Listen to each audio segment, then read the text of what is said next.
안녕하세요. 사연에 빠지다의 DJ 민영입니다. 오늘 사연자님은 간신히 잡고 있던 이성의 끈을 놓아버리고 나니 차라리 마음이 편하다는데요. 과연 어떤 사연인지 들어보시겠습니다. 오늘도 두 가지 사연 준비되어 있는데요. 끝까지 들어주실 거죠? 그럼 오늘의 사연 바로 시작할게요. 안녕하세요. 저는 40대 초반 남자입니다. 저는 결혼한 지 이제 3년 된 유부남이에요. 저와 아내 사이에는 이제 돌도 안 된 아들이 하나 있습니다. 사실 저는 아이를 낳고 싶지 않았어요. 아내와 결혼하기는 했지만 아내와 결혼해 사는 2년 동안 과연 우리가 아이를 낳고도 잘 살 수 있을까 걱정됐거든요. 아내와 저는 하나부터 열까지 맞는 게 하나도 없었어요. 입맛, 취미, 취향 등 어느 것 하나 비슷한 게 없었습니다. 사실 저와 아내는 연애로 만난 건 아니고 소개로 만났습니다. 제가 전 여자친구와 헤어진 지 얼마 되지 않아 이별의 아픔에 잠겨 있었는데 대기업에 다니는 사촌형이 본인 직장 동료라면서 소개했어요. 얼굴도 예쁜데 집안도 좋고 성격도 시원시원하다고요. 전 여자친구와 헤어진 지 얼마 되지 않아 사실 저는 여자를 만날 생각이 전혀 없었는데 아버지의 성화에 어쩔 수 없이 소개를 받았습니다. 사촌형 회사면 대기업인데 왜 대기업 다니는 여자를 마다하냐면서요. 요즘 세상에 대기업 다니는 여자라고 하면 두 팔 벌려 환영을 해야지. 네가 뭔데 싫다고 튕기냐 튕기기를. 아버지 때문에 여자친구랑 헤어진 지 얼마 되지도 않았는데 갑자기 무슨 소개팅이에요. 소개팅 이야기가 처음 나왔을 때 저는 다른 사람도 아니고 아버지께서 저에게 소개팅을 하라고 강요한다는 게 이해가 되질 않았습니다. 제가 전 여자친구와 헤어진 건 아버지 때문이었거든요. 아버지께서 전 여자친구를 반대하시는 바람에 3년이나 만난 여자친구랑 헤어졌어요. 아버지께서 그 여자랑 안 헤어지면 저와 인연을 끊겠다고까지 하셨거든요. 남들이 들으면 아버지가 헤어지란다고 다 큰 성인이 여자친구랑 헤어지냐고 하겠지만 저에게는 그럴 만한 사정이 있었습니다. 제가 학창시절 사고를 좀 많이 치고 다녔어요. 흔히 말하는 날라리였습니다.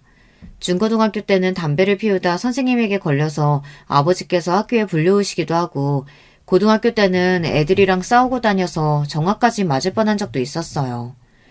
그럴 때마다 아버지께서 학교에 불러와서 선생님과 상대방 학생 부모님에게 허리 숙여 사과를 하고 그랬어요.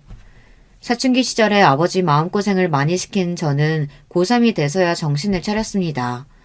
제가 학창시절 그토록 반항했던 이유는 바로 부모님 때문이었어요. 중학교에 들어가기 직전 어머니와 아버지께서 이혼하셨어요. 그런데 아버지는 저에게 어머니와 이혼한 이유조차 설명해주지 않으시고 어머니를 집에서 내쫓으셨습니다. 저는 엄마가 그리울 때마다 아버지를 원망했습니다.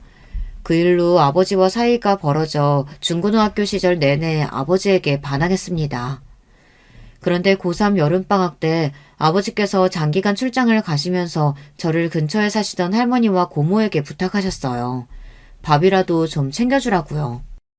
저는 고모고 할머니고 다 귀찮아서 집에서 일절 밥을 먹지 않았습니다. 그냥 밤 늦게까지 밖에서 놀다가 밥은 대충 때우고 집에 들어갔어요. 그런데 우리 집에 반찬을 주러 오셨던 할머니와 고모와 주방에서 딱 마주쳤습니다. 고모는 저를 보자마자 지금이 몇 시인데 학생이 이제 집에 들어오냐고 화를 내셨어요. 저는 듣기 싫어서 고모를 무시하고 집 안으로 들어가려는데 할머니께서 제 손을 잡으시며 손에 꼬깃꼬깃한 10,000원짜리를 쥐어줬습니다. 저는 귀찮아서 됐다고 돈을 바닥에 던졌어요. 그러자 화가 난 고모가 제 뒷덜미를 잡았습니다. 그러더니 저에게 버럭 화를 냈습니다. 이 싸가지 없는 자식아! 할머니가 주는 돈을 누가 바닥에 던져? 너는 도대체 언제 철들래? 네 아버지가 혼자 너 키우느라 저렇게 매일 고생하고 다니는데 너는 아버지가 불쌍하지도 않니? 아버지께서는 평생 조경일만 하셨어요. 일이 많을 때는 섬에 몇 달씩 들어가서 일을 하다가 오시기도 하셨죠. 그런데 일이 얼마나 힘든지 몇 달 만에 집에 들어오시면 살이 3-4kg씩은 빠져있다고 했습니다. 고모가 아버지를 걱정하는 거야 이해가 됐지만 저는 한참 아버지를 원망하고 있을 때라 그런 소리가 다 듣고 싶지 않았어요. 그러게 누가 혼자 키우라고 그랬나? 나 키우는 거 힘들면 그냥 엄마한테 보내라고 그래요. 나는 엄마랑 사는 게 더 좋으니까. 그 순간 놀라운 일이 벌어졌어요. 할머니께서 갑자기 눈물을 쏟으며 흐느끼셨습니다. 그 모습에 화가 난 고모가 제 등을 찰싹 때렸습니다. 그러고는 생각지도 못한 말을 하셨어요. 네 아빠가 너한테는 하도 이야기하지 말라고 해서 나도 웬만하면 비밀 지켜주려고 했는데 도저히 안 되겠다. 네 엄마 남자랑 바람나서 집 나간 거야. 네 아빠가 내쫓은 거 아니라고. 저는 순간 고모가 거짓말을 한다고 생각했어요. 그래서 고모한테 거짓말 말라고 소리쳤습니다. 나도 거짓말이었으면 좋겠다. 네 엄마 내가 말을 안 해서 그렇지 원래 꼬리가 100개 달린 불려우야. 미용실 하면서 얼마나 이 남자 저 남자 다 껄떡거리고 다녔는지 이 동네 사람들은 다 알아. 그렇게 여우짓 하고 다니더니만 결국은 유부남이랑 눈 맞아서 집까지 나간 거라고. 아버지가 항상 외지에 나가 일을 하다 보니 엄마는 혼자 미용실을 운영하시면서 저를 키웠어요. 그러다 보니 동네 사람들이 괜한 말을 만들었을 수도 있겠다 싶었죠. 저는 고모의 말을 끝까지 믿고 싶지 않았습니다. 그런데 고모가 저에게 못 믿겠으면 과수원 수키 아줌마한테 물어보라더군요. 어머니가 바람피운 상대가 수키 아줌마 남동생이래요. 서울에서 내려온 남자였는데 인물이 아주 좋았답니다. 매일 그 남자가 미용실에 드나들더니만 결국은 둘이 눈이 맞아 도망간 거라고요. 저는 순간 고모 말에 너무 놀라 어안이 벙벙했습니다. 그러고는 아직도 흐느끼고 있는 할머니에게 물었어요. 고모 말이 사실이냐고요. 그러자 할머니도 천천히 고개를 끄덕이시더군요. 저는 정말로 몰랐어요. 엄마가 그런 여자였는지요. 그러니까 네 아빠 불쌍한 줄 알고 정신 똑바로 차리고 살아. 너라도 멀쩡하게 살아야 네 아빠도 마음 편하게 살지. 그제야 왜 아버지가 저에게 어머니를 쫓아냈다고 했는지 조금 알겠더군요. 아버지는 아들인 제가 바람난 어머니에게 버림받았다고 생각하며 어머니를 원망하며 살게 하고 싶지는 않으셨던 것 같아요. 차라리 아버지를 원망하며 사는 게 낫다 싶으셨나 봅니다. 그날 밤 저는 할머니가 만들어주신 반찬에 밥을 먹으며 혼자 펑펑 울었습니다. 아버지에게 너무 죄송해서요. 어머니는 고작 남자 하나 때문에 저를 버렸지만 아버지는 그 힘든 와중에 또 제 생각만 하셨잖아요. 더군다나 어머니께서 집을 나가면서 아버지가 차려준 미용실 보증금까지 가지고 날랐답니다. 거기다가 동네 사람들에게 빌린 돈도 있었는데 그것도 하나도 안 갚고 사라져서 빚쟁이들이 아버지에게 찾아왔답니다. 그 돈도 아버지께서 다 갚아줬대요. 고모와 할머니는 혼자 있을 제가 걱정됐는지 아버지가 돌아올 때까지 저와 함께 있어주셨어요. 내가 그년이 진 빚을 왜 오빠가 갚아주냐고 갚아주지 말라고 그렇게 말렸는데 네 아버지 말이 너 생각해서 다 갚는단다. 그 빚 안 갚으면 사람들이 너한테까지 손가락질한다고. 저는 고모 말을 듣는 내내 속상해서 아무 말도 할 수가 없었습니다.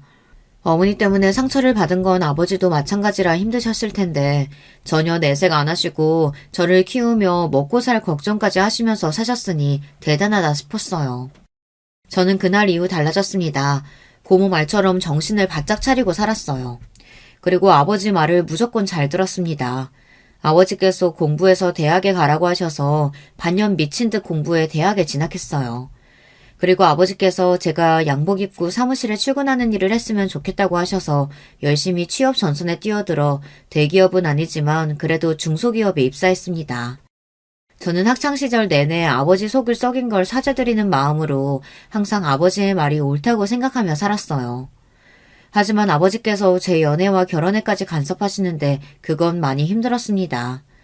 제가 직장 생활을 하며 3년이나 사귄 여자친구가 있었는데 그 여자친구가 미용실에서 일하는 미용사라는 이유만으로 헤어지라고 하셨어요. 너는 네 엄마가 나한테 어떻게 했는지 뻔히 다 알면서 미용사를 만나고 싶어? 나는 다른 건 다 괜찮아도 절대 미용실에서 일하는 애는 우리 집 며느리로 안 돼. 내 눈에 흙이 들어가도 절대 안 돼. 아빠, 그런 억지가 어딨어요. 수진이는 엄마랑 달라. 우리 수진이가 얼마나 착하고 마음씨가 고운데. 제발 한 번만 우리 수진이 만나보고 허락을 하든 안 하든 하세요. 제가 억지로라도 여자친구를 보여주고 싶어 집에도 몇 번 데리고 갔는데 아버지는 여자친구를 쳐다보지도 않았어요. 여자친구가 아버지와 가까워지고 싶어서 선물도 사서 집에 놀러오고 맛있는 음식을 만들어 오기도 했는데 아버지는 끝까지 저와의 교제를 허락하지 않았습니다. 아버지는 제 여자친구의 모든 게 다 마음에 안 든답니다. 제 여자친구가 한부모 가정에서 자란 것도 싫고 예쁘고 싹싹한 것까지 다 싫답니다. 여자가 인물 좋고 싹싹해봐야 나가서 딴짓이나 하고 다니지. 결혼할 여자는 무조건 똑똑하고 집안도 좋고 겉과 속이 같은 애여야 해. 집안이 탄탄한 집에서 자라야 가정교육 잘 받아서 허튼 짓을 안 하지. 예전에는 몰랐는데 아무래도 어머니에게 받은 상처가 아버지에게는 아직 남아있는지 아버지는 여자에 대한 트라우마가 있는 것 같았어요. 어머니께서 어릴 때 부모에게 버려져서 고아로 자랐거든요. 아버지는 툭하면 어머니가 부모 없이 자라 가정교육을 제대로 못 받아 그렇게 지조 없이 산 거라고 했습니다. 그리고 아버지께서 저에게 귀에 못이 박히게 하신 말씀이 있어요. 남자가 여자에게 당하지 않으려면 마음에 현혹되면 안 되고 똑똑하고 집안 좋은 여자를 만나야 한다고 했어요. 저는 결국 3년이나 만난 여자친구와 헤어져야 했습니다. 저는 결혼하지 못하더라도 여자친구와 헤어지고 싶지는 않았지만 더 만남을 이어갈 수가 없었어요. 저는 아버지 모르게라도 여자친구를 더 만나고 싶다고 했지만 여자친구가 더는 저와 못 만나겠다고 했어요. 나도 우리 엄마한테는 귀한 자식인데 아버님한테 자꾸 한부모 가정이라고 나더러 가정교육 못 받았다고 하시는 것도 서럽고 내 직업이 미용사라 마음에 안 드신다고 하는 것도 너무 힘들어. 나도 자존심이라는 게 있는데 더는 자기랑 못 만나겠어. 아마 제가 여자친구라도 저 같은 남자랑은 헤어지자고 했을 거예요. 제가 대단히 잘났거나 우리 집안이 대단하지도 않은데 말도 안 되는 소리를 하며 교제 자체를 반대하니 자존심이 상하는 게 당연하겠죠. 할 수 없이 저는 여자친구를 보내줘야 했습니다. 아버지는 저와 여자친구를 헤어지게 한 장본인이면서 저에게 소개팅하라고 강요하신 거예요. 대기업 다니는 사촌 형이 소개했으면 무조건 믿을 만한 사람이라고 잘해보라고 하셨죠. 그런데 저도 저인 게 속으로는 분명 소개팅이 내키지 않으면서 아버지가 시키시니 도저히 끝까지 거절할 수가 없었어요. 저는 지금까지도 믿기지 않지만 그 당시에 사촌형이 소개한 여자와 소개팅을 하고 결혼까지 했습니다. 결혼이라는 게 참 이상하더군요. 양가에서 정신없이 몰아붙이니 어느새 저는 결혼식장에 들어가고 있었어요. 아내는 사촌형 말대로 얼굴도 예쁘고 능력도 있고 성격도 시원시원했어요. 아내는 부잣집 외동딸이었습니다. 장인어른이 사업을 하셔서 자수성가하신 분이에요. 본인만의 철학이 확고하신 분이셨죠. 사실 소개팅하고 얼마 되지 않아 아내가 먼저 저에게 사귀자고 했어요. 저에게 첫눈에 반했다고요. 저는 아내의 솔직하고 당당한 성격이 좋아서 그러자고 했습니다.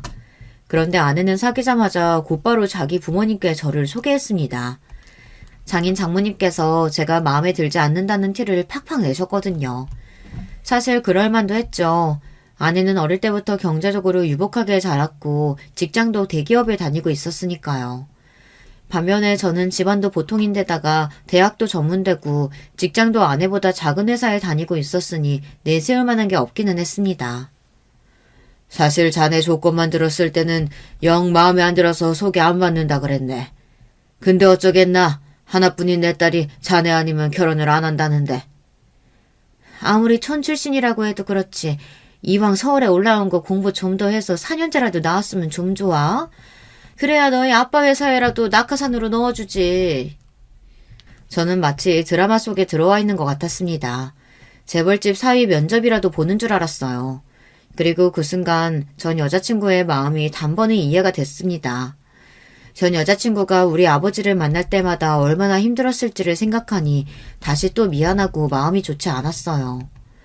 제가 많이 부족하지만 그래도 조금만 너그러운 마음으로 지켜봐 주시면 앞으로 더 믿음직한 모습 보여드리겠습니다. 저는 애써 좋은 말로 포장해서 제 자존심을 지켰습니다. 그리고 바로 반년 뒤에 결혼했어요. 이런 말하면 아내는 당연히 서운하겠지만 당시에 저는 아내가 아니었어도 결혼했을 거예요. 이미 제가 좋아하던 여자친구와는 헤어진 상태였으니 누구라도 상관없었어요. 더군다나 아버지가 나이가 찼으니 좋은 여자 있을 때 빨리 결혼하라고 하셨거든요. 저는 어쩌면 차라리 잘 됐는지도 모르겠다 생각했습니다. 아버지께서 마음에 들어 하시는 여자와 결혼해 살면 평생 아버지와 싸울 일은 없겠다 싶었거든요. 그런데 살다 보니 제가 얼마나 바보 같은 결정을 한 건지 뼈저리게 느꼈습니다. 조건이 좋고 타이밍이 맞는다고 해서 결혼 생활이 행복한 건 아니더라고요.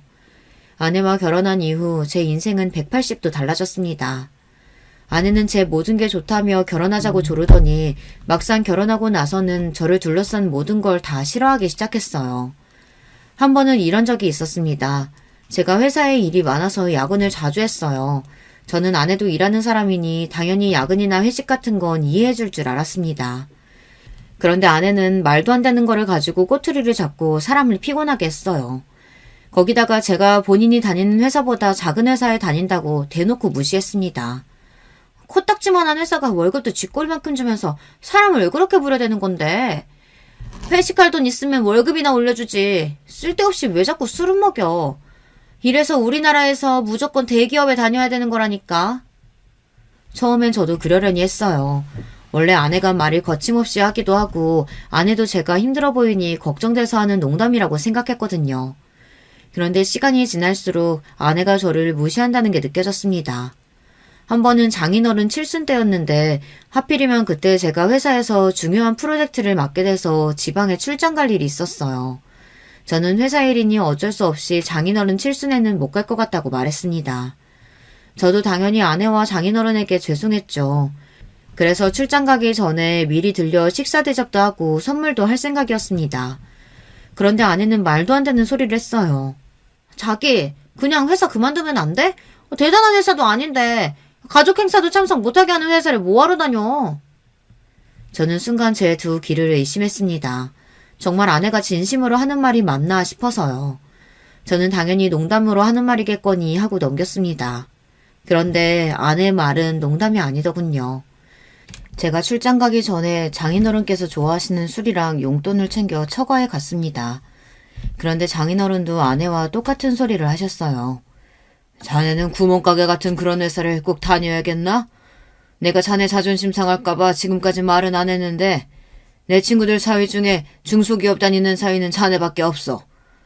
내가 마음 같아서는 내 회사에 자리라도 하나 만들어주고 싶은데 자네가 내세울 만한 게 뭐가 있어야지 말이야. 괜히 자네 회사를 불러들였다가 직원들 사이에서 낙하산이 내 몸에 말이라도 나오면 나만 곤란해지네. 그러니까 할 수 없이 지켜보는 거지. 저는 아내와 장인어른이 저를 놀리려고 일부러 짠 줄 알았어요. 장인어른은 기다렸다는 듯 저에 대한 불만을 쏟아내셨습니다. 저는 뭐라고 대답할지 몰라 당황스러웠습니다. 저는 아내에게 도와달라는 듯 눈빛을 보냈어요. 그런데 아내는 당황한 제 얼굴을 보고도 모르는 척 자기 할 말만 했습니다. 아빠, 직원들이 뭐라고 하든 말든 자리 하나 만들어주면 안 돼? 이 사람 매일 몇 푼도 되지 않는 돈 벌겠다고 회사 눈치 보면서 다니는 거 나 도저히 못 봐주겠어. 제가 없는 자리도 아니고 버젓이 제가 있는데 아내는 할 말 못할 말 구분하지도 못하고 혼자 떠들었습니다. 저는 장인 장모님도 계신 자리니 꾹 참고 있었어요. 그런데 결국은 표정 관리가 되지 않아 아내에게 슬쩍 그만하라고 언지를 줬습니다. 그러자 아내가 제가 그만하라고 했다고 또 꼬투리를 잡고 늘어지더군요. 당신도 이제 자존심 좀 그만 부려. 당신은 아빠 말 듣고도 느끼는 게 없어? 당신도 조금 있으면 마흔인데 언제까지 그 코딱지만한 회사에서 대리달고 있을 거야. 나도 친구들한테 말하기 창피하단 말이야. 저는 분명 장인어른 실순에 참석하지 못하는 게 죄송해서 미리 축하해드리고 싶은 마음에 간 거였습니다. 그런데 장인어른과 아내는 저에게 싫은 소리를 하려고 미리부터 준비하고 있었던 것 같더라고요. 이번 내 생일이 그냥 생일도 아니고 칠순이네. 회사 직원들에다가 내 친구들까지 다 오는 자리인데 하나뿐인 사위가 빠지면 되겠나? 자네가 빠지면 내 지인들이 뭐라고 하겠어? 아유, 생각만 해도 끔찍하네. 암튼 무슨 수를 써서든 그날은 꼭 오게. 자네 빠지면 나 정말 서운해할 거야. 저는 할 말이 없어 꿀먹은 벙어리 마냥 한마디도 못한 채 집에 돌아왔습니다. 그날 저녁 결혼하고 처음으로 아내와 대판 싸웠어요. 저는 장인어른 칠순날 어떻게 해야 하나 고민하느라 정신이 없었는데 아내는 저더러 장인어른 이야기하시는데 대답을 안 했다고 화를 내더라고요. 그냥 출장 안 가고 칠순날 온다고 하면 되지. 당신은 그게 뭐가 어렵다고 말을 하네? 회사 일인데 빠지는 게 어떻게 쉬울 수가 있어. 나라고 장인어른한테 그런 소리까지 들어가면서 칠순 생일에 빠지고 싶겠어? 그럼 그냥 다른 사람 보내고 안 가면 되지. 무슨 걱정이야. 누가 보면 아주 나란 일이라도 하는 줄 알겠네. 아내는 제 마음도 모르고 제가 유난을 떠는 것처럼 말했습니다. 저는 날이 갈수록 더 말이 통하지 않는 아내 때문에 힘들 때가 한두 번이 아니었어요. 아내는 그 이후로도 저를 수시로 무시했어요.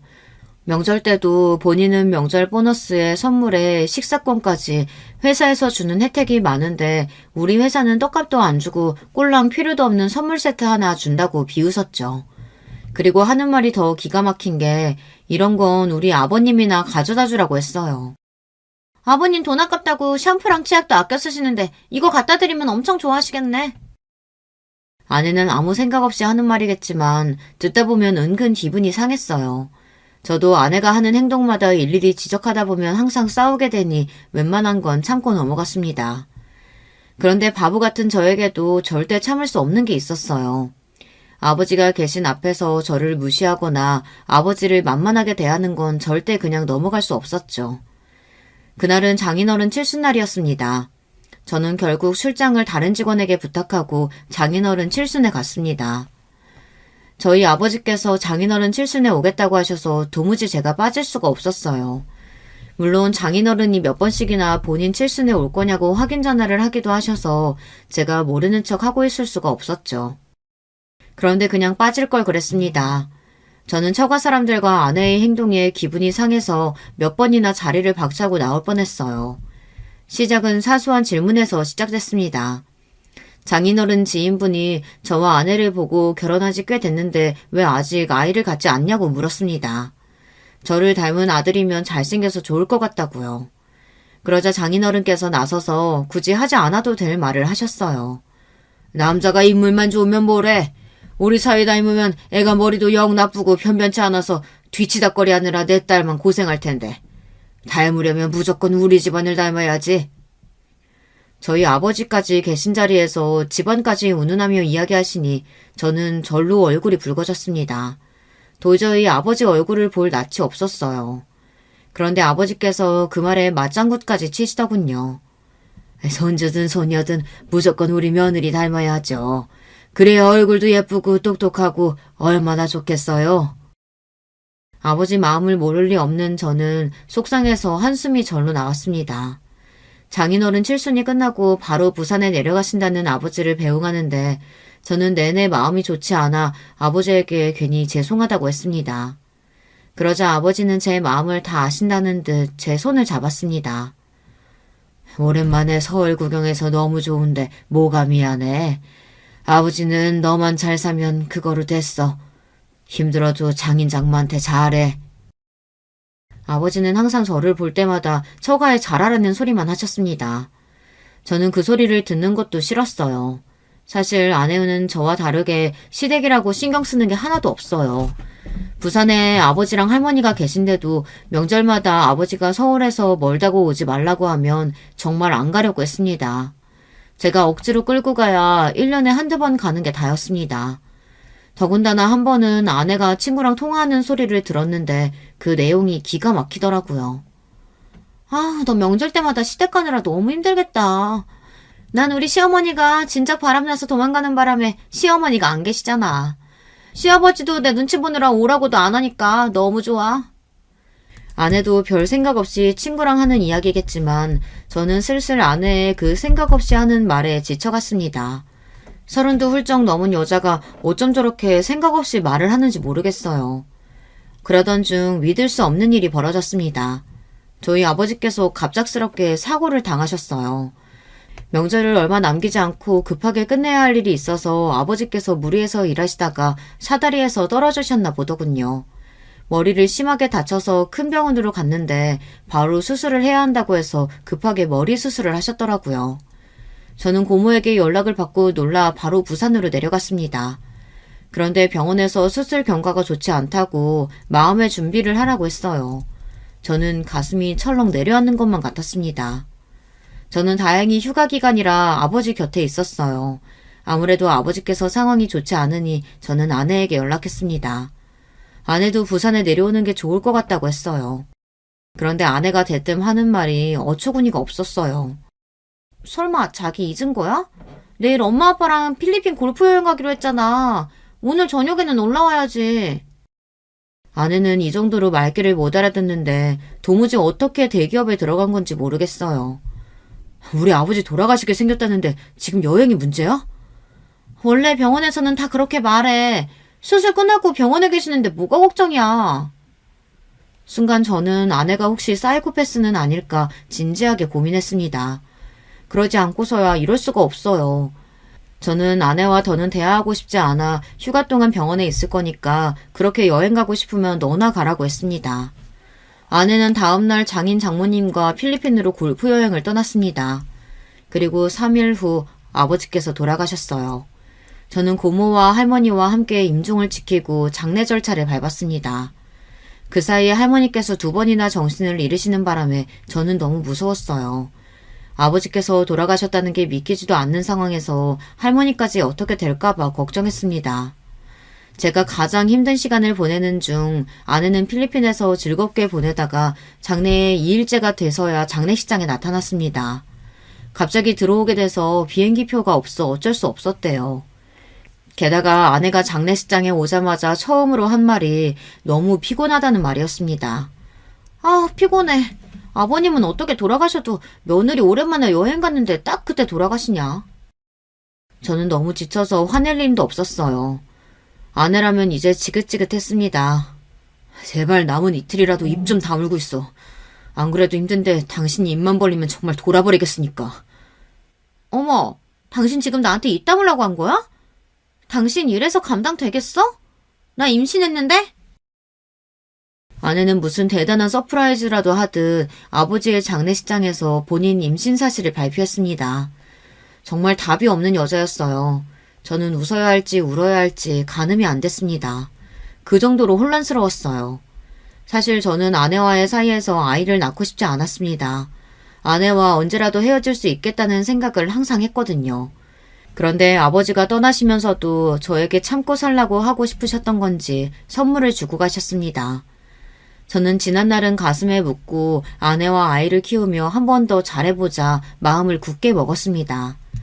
아이가 태어나고서는 너무 정신없어서 도저히 딴 생각을 할 여유가 없었어요.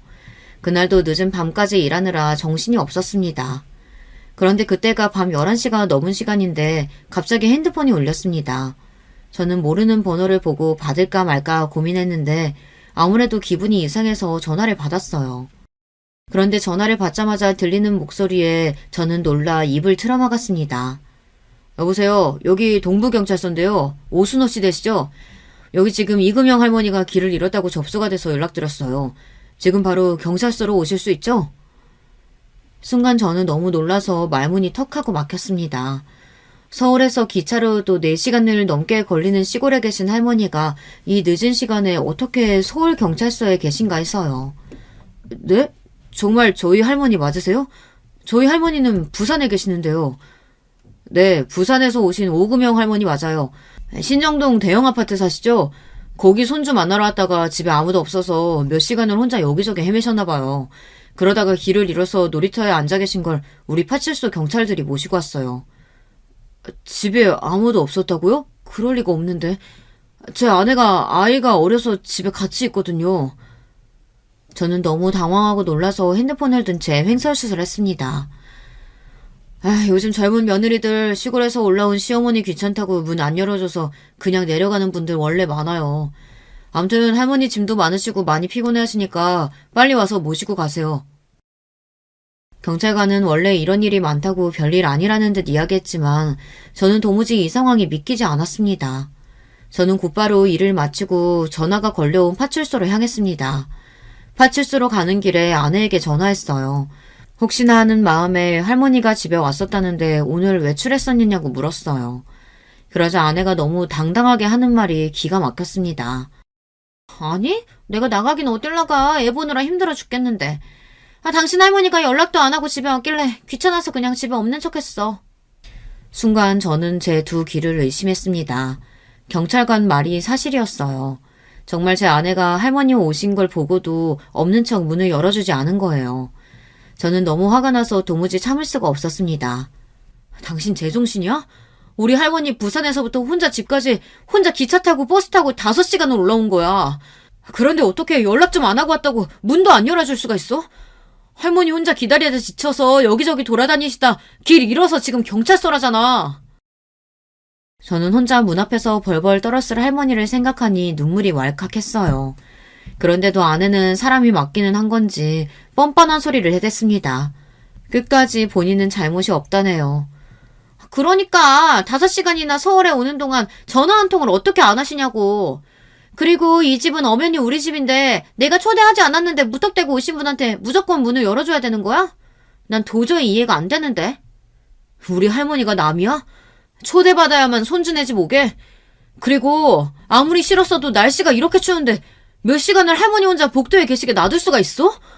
당신이 그러고도 사람이야? 나야 사람 없는 줄 알면 당연히 그냥 돌아가실 줄 알았지. 거기서 계속 기다리실 줄 알았나? 아내는 당연히 할머니가 부산으로 돌아가실 줄 알고 애를 재우다가 그냥 같이 잠이 들었답니다. 그래서 할머니가 밖에 계신지 전혀 몰랐대요. 아내가 아무리 개념 없고 자기밖에 모르는 여자라고 해도 나이도 먹을 대로 먹은 성인인데다가 자기 배 아파 자식도 낳은 부모이니 도리는 아는 사람이라고 생각했습니다. 그런데 제가 너무 많은 걸 바랬나 봐요. 아내는 기본이 아니라 아예 사람으로서 도리를 저버린 인간이었습니다. 87세 연세에 부산에서 혼자 서울까지 올라오신 할머니를 집에 있으면서도 문을 안 열어주고 몇 시간을 모르는 척 했답니다. 더군다나 그리고 본인은 잠까지 잤대요. 저는 온몸에 소름이 돋았습니다. 제가 어쩌다 이런 악마 같은 여자와 결혼하게 됐는지 후회가 됐어요. 지금 경찰서로 가고 있으니까 할머니 모시고 집으로 갈 거야. 그러니까 지금 당장 할머니 드실 거랑 주무실 방 준비해. 저는 마지막 인내심을 간신히 붙잡으며 아내에게 이야기했습니다. 그런데 아내는 아직도 정신이 없었어요. 할머니를 왜 우리 집에 데리고 와? 그냥 근처 모텔방 잡아드리면 되지. 순간 간신히 붙잡고 있던 제 이성은 파사사 끊어지고 말았습니다. 이제 더는 참을 수 없었어요. 모텔? 너 정말 최악이구나. 저는 이대로 아내와 계속 이야기하다간 저까지 미쳐버릴 것 같아 전화를 끊어버렸습니다. 저는 경찰서에 도착하자마자 할머니의 상태부터 확인했습니다. 1월 이 추운 날씨에 몇 시간을 헤매고 다니셨으니 감기라도 걸리셨을까 봐서요. 연신 괜찮냐고 묻는 저에게 할머니는 아무렇지 않다고 하시며 웃으셨어요. 그 모습을 보는데 가슴이 아파 할머니를 똑바로 바라볼 수조차 없었습니다. 그리고 얼마 전 새해가 되자마자 시골에 계신 할머니께서 저에게 전화하셨던 게 기억이 났어요. 증손주가 보고 싶다고 언제 올 거냐고 물으셨죠.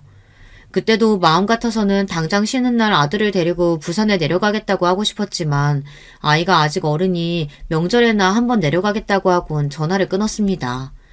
아무래도 아기가 태어난 지 100일이 다 됐는데 증손주를 못 보신 게 마음에 걸려서 혼자 기차를 타고 올라오신 것 같았어요.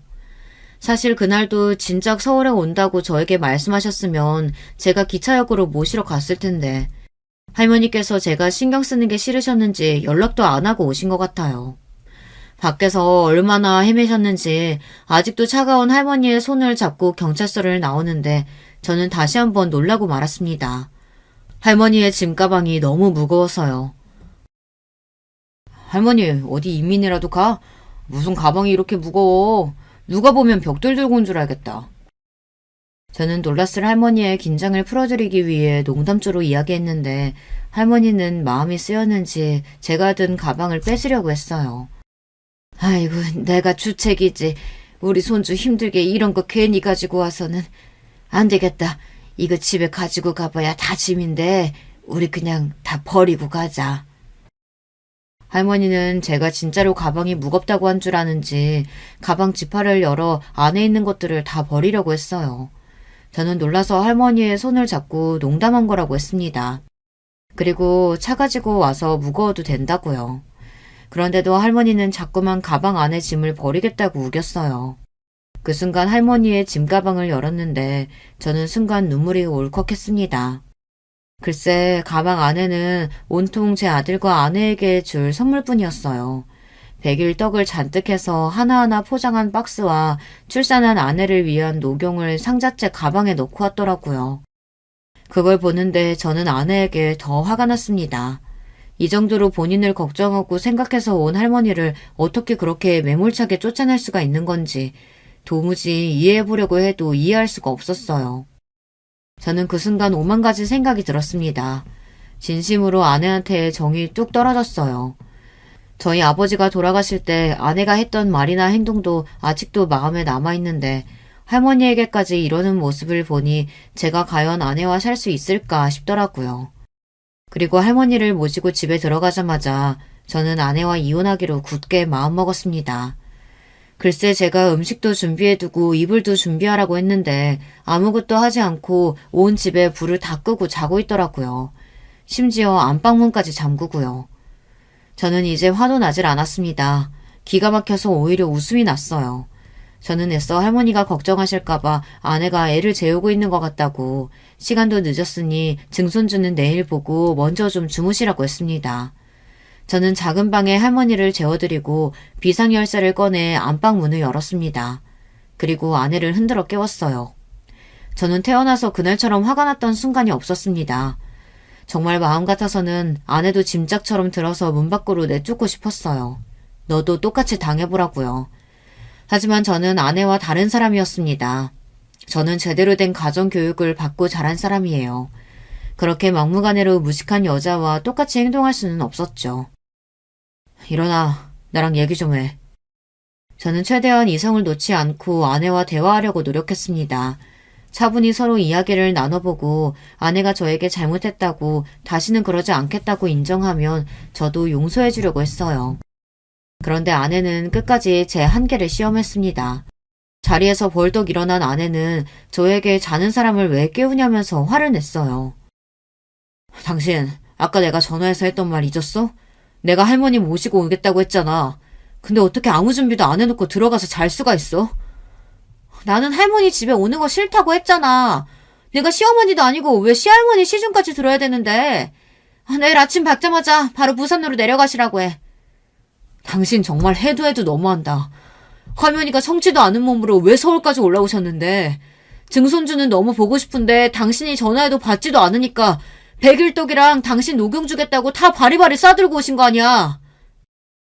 저는 다시 한번 할머니께서 들고 온 가방 안에 있던 떡과 녹용이 떠오르자 마음이 울컥했습니다. 저는 거실로 나가 할머니가 싸온 떡과 녹용을 아내에게도 보여줬어요. 이 무거운 걸 할머니께서 5시간을 걸려 서울까지 가지고 온 거라고요. 그런데 아내는 전혀 제 뜻을 이해하지 못했어요. 떡이랑 녹용이 뭐라고? 이딴 걸 주겠다고 다 늙은 노인네가 왜 괜히 서울까지 올라와선 집안에 분란을 만들어. 지겨워 정말.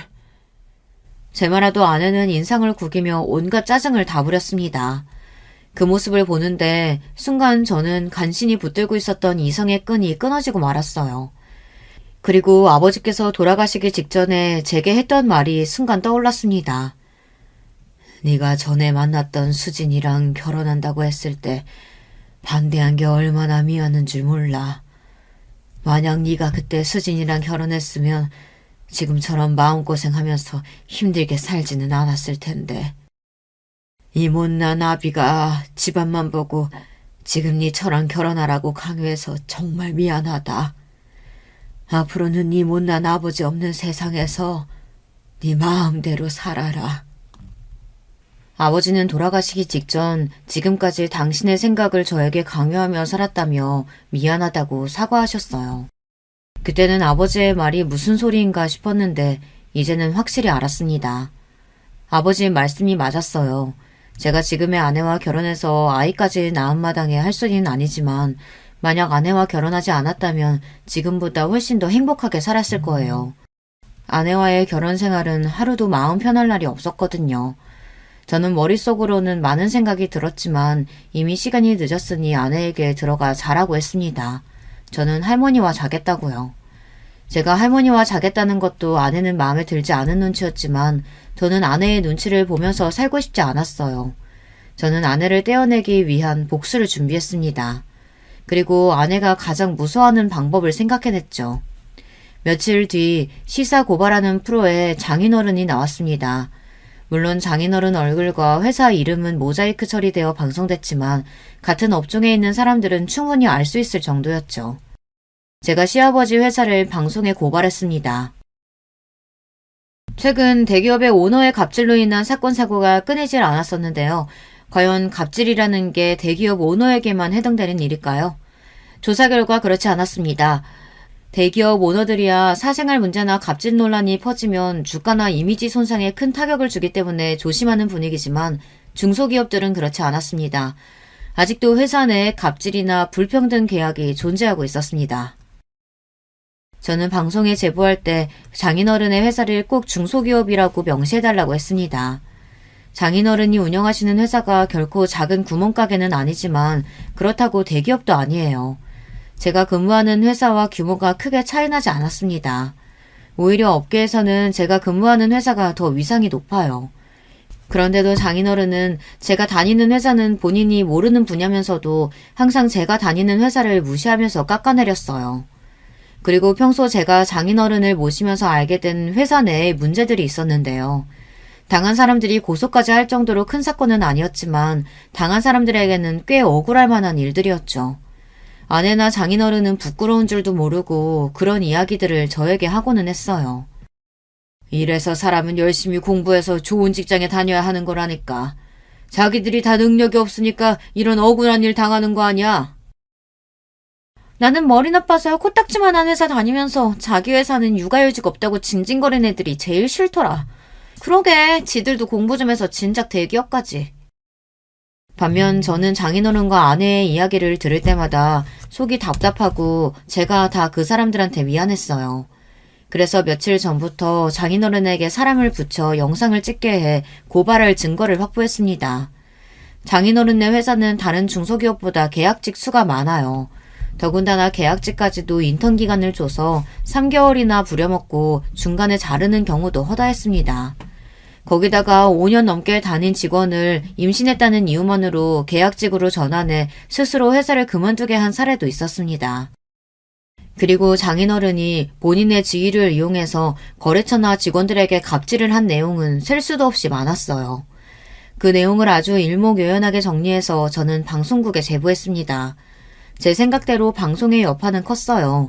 20분 간신히 나온 방송 이후 방송에 나온 내용 말고도 본인이 피해자라며 장인어른 회사에서 당한 불이익을 고발하는 댓글이 방송국 홈페이지에 빗발쳤습니다. 그래서 장인어른네 회사 고발 내용을 후속 방송까지 내보내겠다고 방송국에서 홍보했어요. 그날 이후 아내와 장인어른은 난리가 났습니다. 도대체 누가 이런 제보를 했는지 알아내느라 정신이 없었죠. 저는 그 사이 아내와의 이혼을 준비했습니다. 그리고 때가 됐어요. 장인어른께서 운영하시는 회사의 물건들이 모두 다 보이콧을 당하고 순식간에 반품량이 쏟아졌어요. 장인어른네 회사의 매출은 반토막이 났습니다. 거기다가 회사에서는 대표가 잘못한 일로 손해를 봤으니 책임지라는 여론이 생기기 시작했습니다. 장인어른은 꼼짝없이 대표 자리에서 물러나게 됐죠. 저는 아내와 장인어른이 제일 힘든 일을 겪는 순간 아내에게 이혼을 건넸습니다. 그러자 아내는 노발대발 난리가 났어요. 당신 제정신이야? 우리 집 망하게 생겼다고 지금 발 빼는 거야? 내가 당신 같은 사람인 줄 알아? 난 당신네 집 망하기 전부터 당신한테 정 떨어져서 이혼하겠다고 한 사람이야. 아무리 그래도 그렇지. 지금 우리 집이 얼마나 힘든 줄 알면서 나한테 꼭 이래야겠어? 아내는 자기가 요즘 너무 힘들다며 이러지 말라고 울먹였습니다. 저는 그런 아내가 가소로웠습니다. 자식까지 낳고 산 아내인데도 우는 모습이 하나도 안쓰럽지 않았어요. 그 순간 저는 알았습니다. 정말 아내와는 끝이라는 걸요. 저는 마지막으로 정말 하고 싶었던 복수를 했습니다. 우리 아버지 돌아가셨을 때 당신 나한테 어떻게 했는지 잊었어? 우리 아버지 병원에서 오늘 내일 하시는데 당신이랑 당신 부모 나더러 동남아 골프 여행 안 따라갔다고 난리쳤잖아. 그래서 당신은 우리 아버지 돌아가시고도 이틀이나 지나서 장례식장에 나타났고 당신 아버지는 고작 그 코딱지만한 중소기업 망하는 건데 나더러 뭘 어쩌라고 이래.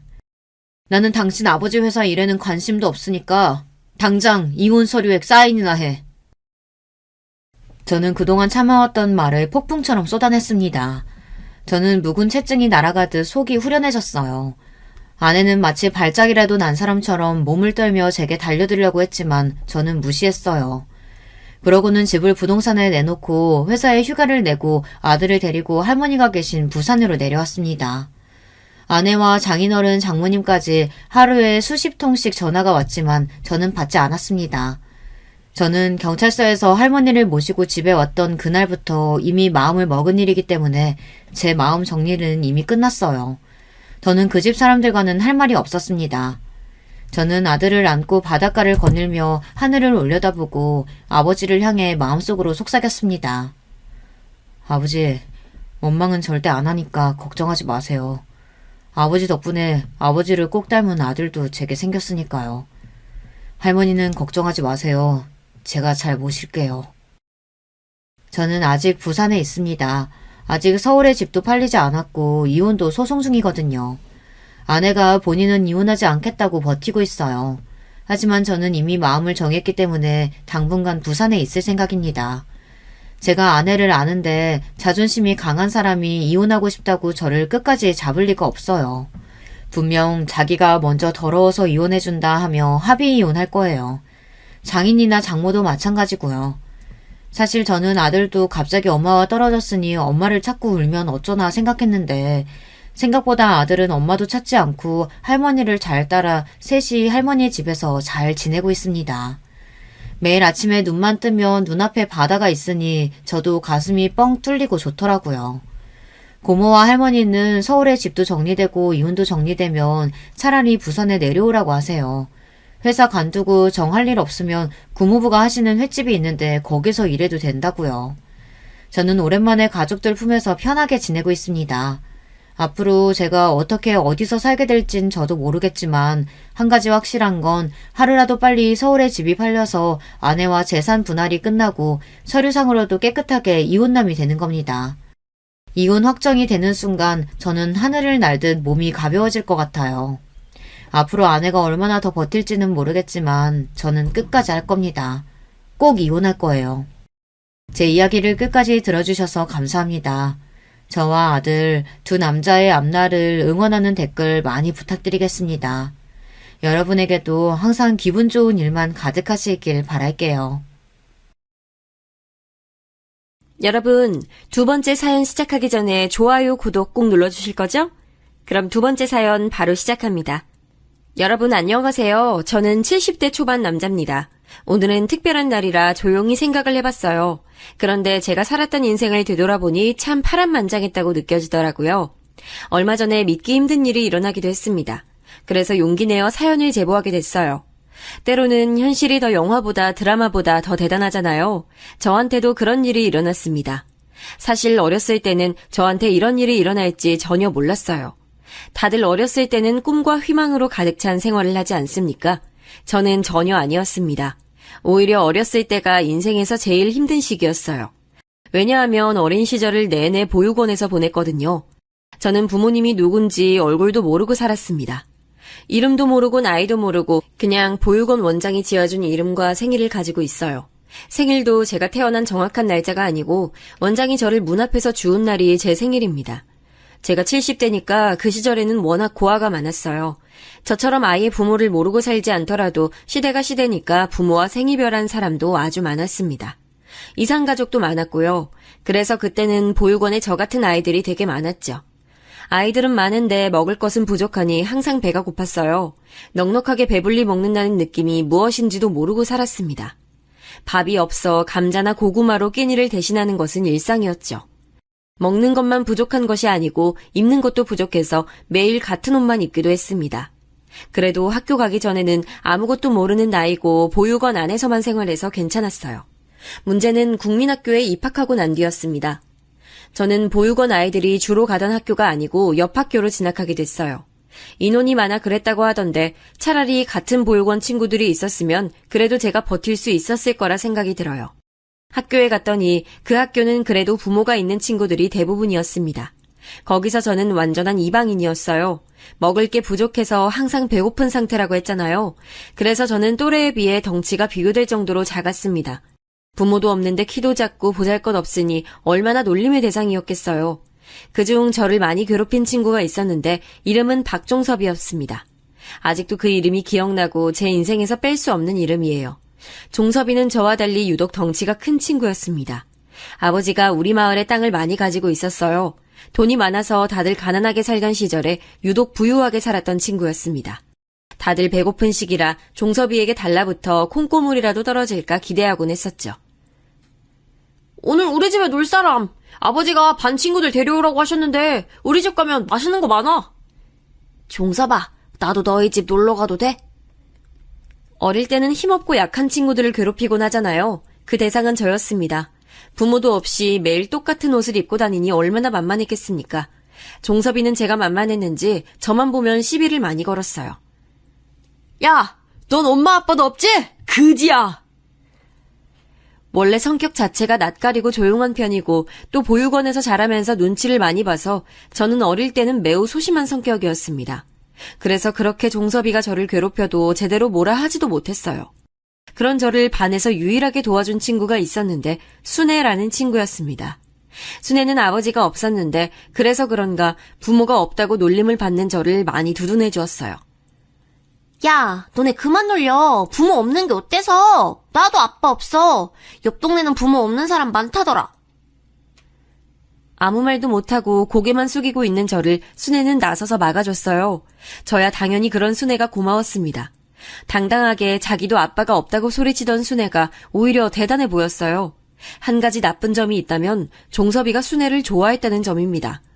종섭이는 안 그래도 저를 놀리기 바쁜 친구였는데 자기가 좋아하던 순애가 저를 두둔하니 노골적으로 괴롭혔어요. 그 당시 시기가 시기인 만큼 사실 다들 넉넉하게 살던 시절은 아니거든요. 지금이야 다들 어느 정도 사니까 문제가 없지만 그때는 다 같이 가난하던 시절이었습니다. 만약 여러분 중 저와 나이가 비슷하신 분들은 다 이해하실 거예요. 아무튼 그런데 그래도 제가 나온 학교는 다 부모는 있더라고요. 부모 없는 서러움을 저는 만 10세가 되기 전부터 알게 됐습니다. 여자애인 순애가 저를 막아주는 것도 당연히 한계가 있었죠. 그래서 꾹 참다가 정도가 심해진 어느 날 종섭이와 대놓고 교실에서 싸우게 됐습니다. 그런데 그러지 말아야 했어요. 종섭이와 싸움은 사실 체급 차이가 너무 커서 싸운 게 아니고 제가 일방적으로 당했다고 해야 하는 게 맞습니다. 어릴 때는 또 유난히 제가 몸이 약했기 때문에 종섭이는 겨우 얼굴에 상처 하나가 났을 뿐이었죠. 반면 저는 말 그대로 온몸이 상처였어요.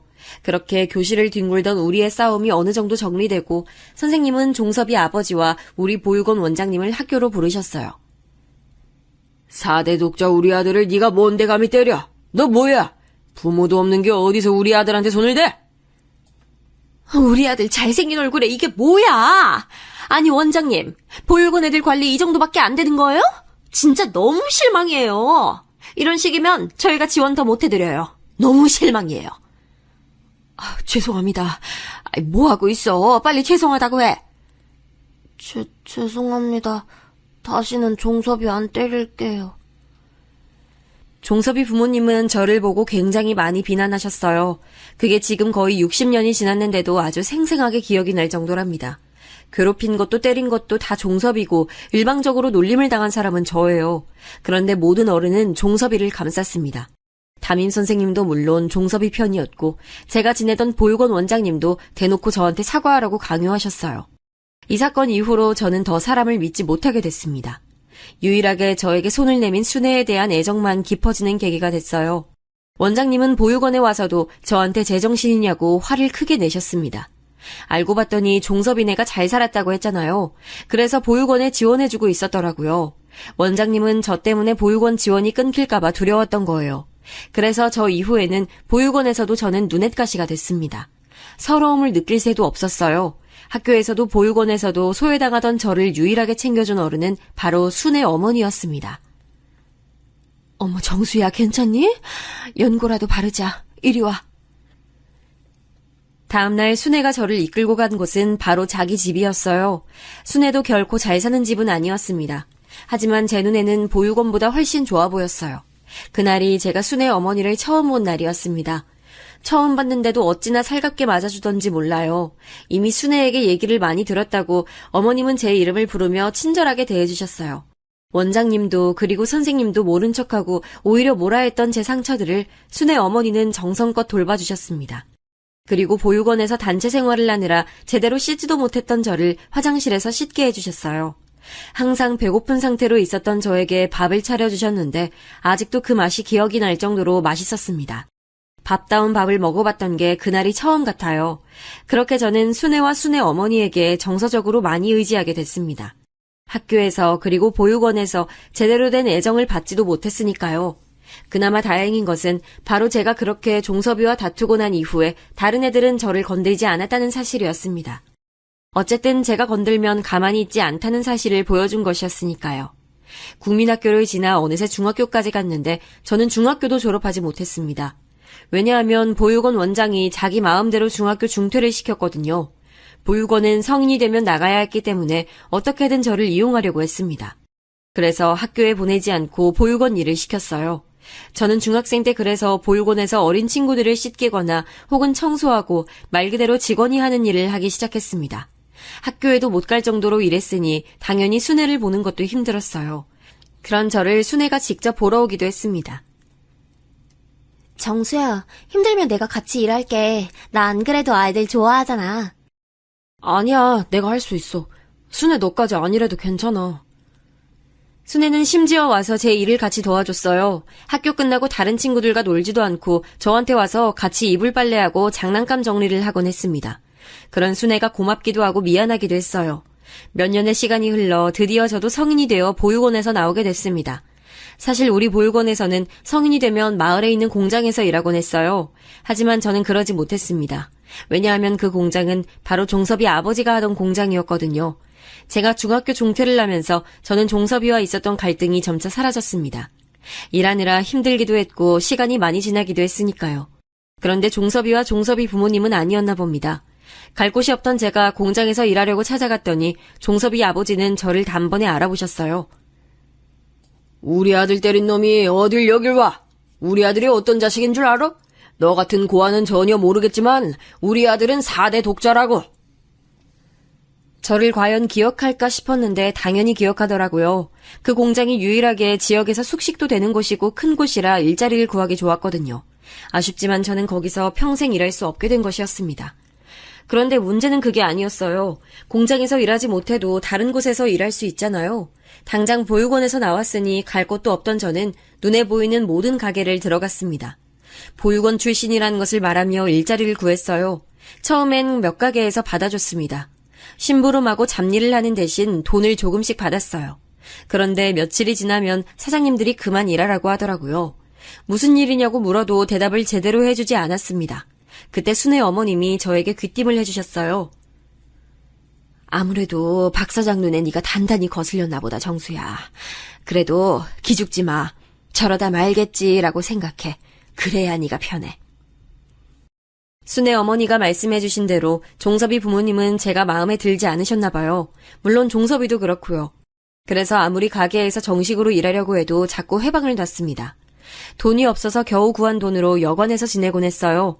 그러다 나중엔 진짜 한 푼도 있지 않아 길거리에 나앉게 될 정도였습니다. 그런 저를 구제해 준 것은 또 순애와 순애 어머니였어요. 둘이 자기에도 협소한 집이었고 제가 남자라서 성별이 달라 곤란했을 텐데 저에게 구원의 손길을 보내주셨습니다. 죄송스러운 마음과 고마운 마음을 가지고 현관문 바로 앞에서 잠들었던 기억이 나네요. 정수야, 기죽지 마. 우리 엄마가 부모 없는 건 죄가 아니라고 하셨어. 그리고 언제든지 우리 집에 와서 자도 돼. 고마워. 그리고 그 뒤로는 제가 남자니까 힘이 필요한 곳에 적극적으로 나섰습니다. 순애 집 주변 이웃들 집에 가서 수리하거나 밭일을 돕곤 했죠. 이 집 저 집 돌아다니며 밭일을 했으니 잡을 수가 없었죠. 다행히 보육원에서 눈칫밥을 많이 먹어 넉살 하나는 좋았기 때문에 적극적으로 나설 수가 있었어요. 그러면서 이웃들과 안면도 트고 정도 들곤 했어요. 가게는 종섭이 부모님의 영향력이 미칠 수밖에 없어도 이런 주민들은 아랑곳하지 않았습니다. 일적으로 엮일 일이 없으니까요. 그렇게 저는 하루 벌어 하루 먹곤 살았어요. 순애는 그때 고등학교를 상고를 나왔습니다. 지역에서 꽤 유명한 여자 고등학교였는데 거길 우수한 성적으로 졸업했죠. 그리고 바로 읍내에 있던 은행에 취업했습니다. 워낙 예쁘고 성격도 싹싹해서 주민들이 많이 좋아했어요. 특히 순애가 아버지 없이 엄마랑만 살았잖아요. 그래서 유독 아주머니들에게 잘했어요. 어머니가 생각난다고 더 친근하게 대하곤 했습니다. 그러니 당연히 주민들은 순애를 많이 예뻐했어요. 저는 일거리가 없으면 순애 집에서 집안일을 하곤 했습니다.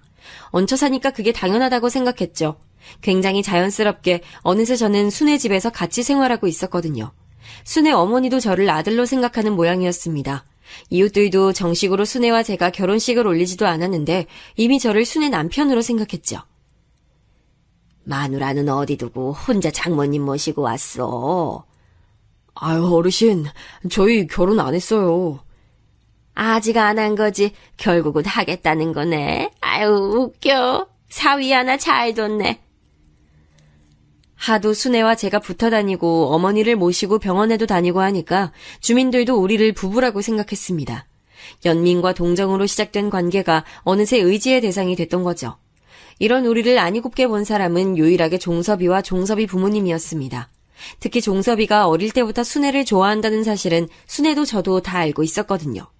어린 마음에 저를 유난히 많이 괴롭혔던 이유도 제가 보육원 출신이라는 것과 더불어 순애가 유독 저를 감쌌기 때문이었죠. 종섭이는 성인이 되고 계속 마을에 떠나지 않고 있었어요. 야, 니네 보기 좋다. 좋냐? 가난한 애들끼리 붙어 다니니까 좋아? 짝도 없이 혼자 사는 너보단 낫지 않겠니? 그리고 전 그런 종섭이를 무시했고요.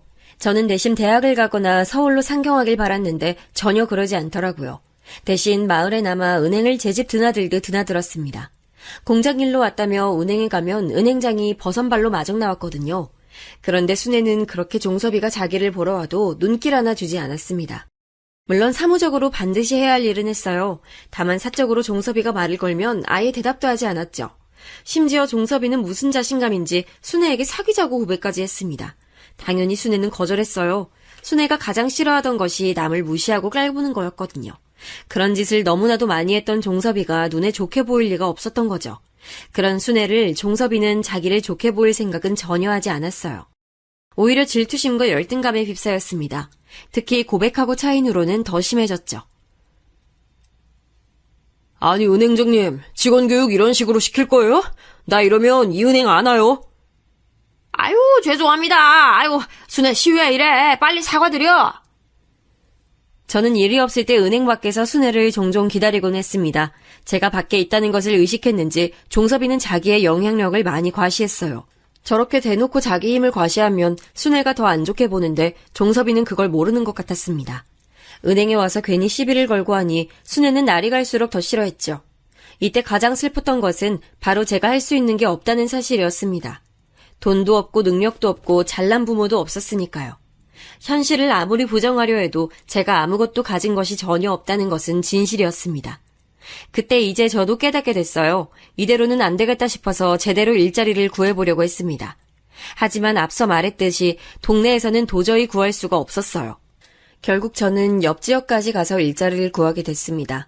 중학교도 졸업하지 못했으니 제가 할 수 있는 것은 많지 않았어요. 결국 버스를 타고 30분은 가야 있던 동네의 공장에 취업하게 됐습니다. 숙식이 가능하다는 말에 냉큼하겠다고 하고 그렇게 일을 시작했어요. 공장 일은 전혀 쉽지 않았습니다. 텃세도 있었고 일도 힘을 써야 하는 일이 많았죠. 아우, 걸리적거려. 아이, 저리로 가. 왜 여기서 일해? 그런데 버티고 버텼습니다. 어차피 갈 곳도 없었고 현실적으로 돈을 벌어야 했으니까요. 공장에서 일주일에 한 번 쉬는 날이 있었는데 이때는 당연히 순애를 보러 갔습니다. 공장에서 그렇게 3년을 일했습니다. 힘들어도 순애를 보러 가는 날을 기다리며 버텼어요. 돈을 모으고 모은 저는 그렇게 3년 뒤에 그 돈을 들고 정식으로 순애에게 프로포즈했습니다. 순애야, 결혼하자. 그동안 내 인생에서 너 같은 사람은 없었어. 내가 다른 건 몰라도 평생 널 떠나지 않을 자신이 있어. 부자도 아니고 부모도 없지만 행복하게 해줄게. 좋아. 어차피 사람들은 우리가 이미 부부인 줄 알더라.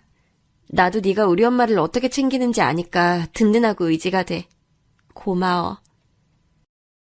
공장에서 며칠 내내 연습했던 말을 내뱉었어요. 순애는 환하게 웃으며 답해줬습니다. 결혼식은 성대하게 올리진 못했어요. 난 그냥 우리끼리 행복하게 사는 게 더 중요해. 형식적인 게 뭐가 중요해? 안 그래? 예식장이 있었는데 순애는 그런 식의 결혼은 하고 싶지 않다고 하더라고요. 그 말은 반은 진실이고 반은 거짓이었습니다. 한 푼이라도 아끼고 싶었던 순애의 마음을 알고 있었죠. 순애 어머니, 장모님도 우리가 결혼한다니까 아주 좋아하셨습니다. 원래 살던 순애의 집에서 제가 모은 돈과 순애가 모은 돈을 합쳐 조금 넓은 곳으로 이사갔어요. 당연히 장모님도 같이 살았습니다. 그리고 저는 그대로 공장에 계속 다녔어요. 옆 동네고 버스로 30분은 가야 했기에 새벽같이 일어나야 했습니다. 그래도 마냥 좋았어요. 정식으로 순애와 가족이 됐다는 사실도 기뻤고 울타리가 생긴 느낌이 들었습니다. 체력적으로 힘들다는 느낌이 들지도 않았어요. 오히려 결혼하고 너무 행복해서 공장 사람들이 얼굴이 폈다고 해줄 정도였습니다. 장모님은 저를 원래도 많이 챙겨주셨는데 결혼하니 아예 아들처럼 대해주셨어요. 아유, 우리 사위 이것도 먹어. 일하느라 고생 많어. 사람은 일단 건강해야 해. 알지? 장모님도 드세요. 저 많이 먹었어요. 순애야, 많이 먹어? 남들은 신혼을 장모님과 보내는데 괜찮냐고 묻기도 했습니다. 제 대답은 그때마다 늘 같았어요. 괜찮은 걸 넘어서 행복했습니다. 부모에 대한 사랑을 전혀 모르고 자랐던 제게 장모님은 아내의 어머니가 아니고 제 어머니나 마찬가지였거든요. 정수야, 사실 내가 그동안 말을 안 했는데 너희 아버지랑 죽은 우리 남편이 아주 친한 친구였어. 그동안 내가 왜 잘해줬는지 궁금했지. 나도 몰랐는데 어쩐지 자꾸 신경이 쓰이더라. 내가 남편 물품 정리하다 사진 한 장을 발견했는데 너희 아버지랑 각자 아이를 데리고 찍은 사진이었어. 자, 여기 봐봐. 너무 똑같이 생겼고 눈 옆에 있는 점까지 똑같아. 친구 부부가 사고로 죽으면서 아이가 보육원에 맡겨졌단 소린 들었는데 그게 너일 줄이야. 장모님, 전혀 몰랐어요. 정말 아예 몰랐어요. 남편 잃고 한동안 마음이 아파 정신을 차릴 수가 없었지. 널 보니까 그래도 우리 순애는 적어도 고생은 안 할 것 같아서 마음이 놓여. 고마워.